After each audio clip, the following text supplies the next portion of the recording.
Bonjour, je suis Hakim La'alam et je vous propose ma chronique du dimanche 8 décembre 2024. Elle s'intitule l'ADN des larbins. Finalement, la molécule ADN des normalisateurs a été séquencée de manière sérieuse et scientifique. Un travail long et harassant tant cet ADN est complexe, tout en circonvolution, tordu, en apparence illisible et inextricable. Mais au bout de recherches tenaces et de moyens conséquents, les blouses blanches y sont arrivées. Isolés en culture, les chromosomes, notamment la fameuse 23e paire chromosomique. Et il en ressort que la 23e paire du normalisateur n'est pas pourvue, comme chez vous et moi, de 2 chromosomes seulement, l'XX et l'XY. Non.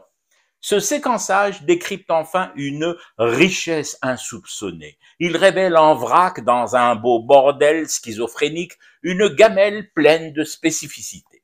Ainsi, le normalisateur te dira invariablement « c'est une folie que de s'opposer à Israël et à sa puissance militaire ».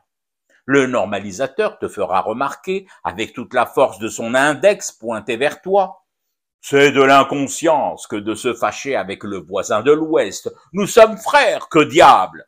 Le normalisateur, tout craint dehors, ses yeux dans ses poches et sur sa boîte mail, tentera de te convaincre que la rupture avec Fafa est une hérésie historique, culturelle et par-dessus tout économique, rajoutant dans un tonitruant cocorico « nos destins sont liés ». Oui, bon. Le cocorico n'arrive toujours pas à éviter de rouler les airs, à sa grande honte et détresse de se voir peut-être recalé à la prochaine naturalisation macro-compatible par décret présidentiel.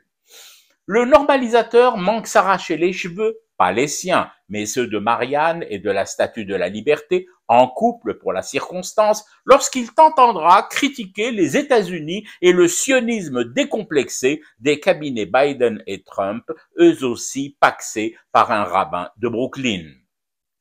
Le normalisateur te conseillera, dans un murmure fétide, d'inscrire dans ta liste au Père Noël, le réveillon approchant, une demande de protectorat, et te montrera du menton, insistant, en guise d'argument massu, la direction de l'Ouest discipliné, conciliant, et ayant gravé dans le marbre de ses palais et sur ses babouches à baiser le mot protectorat, tatoué avec le sang de son peuple et celui des Palestiniens.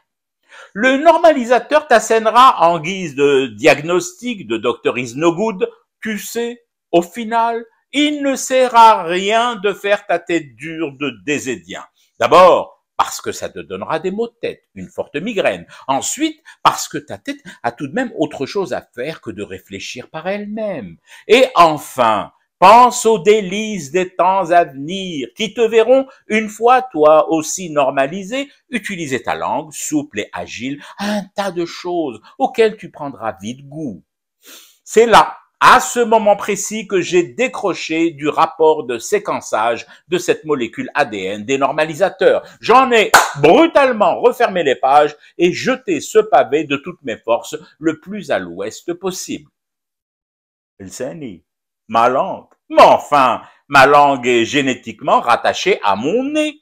Et promener ma langue sur des babouches, ça me ferait éternuer et larmoyer tout mon soul.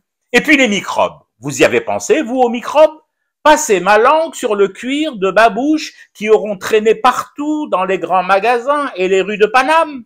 On a beau dire, mais c'est plein de saleté, le macadam et le pavé. Les klebs et les derviches tourneurs de place de la République y font leurs besoins, s'y soulagent sans retenue, tout en incontinence.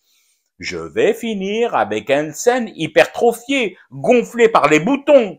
Alors, je ferai comment, moi, avec une langue pesant des tonnes de protectorat pour fumer mon thé et rester éveillé à ce cauchemar qui continue, hein?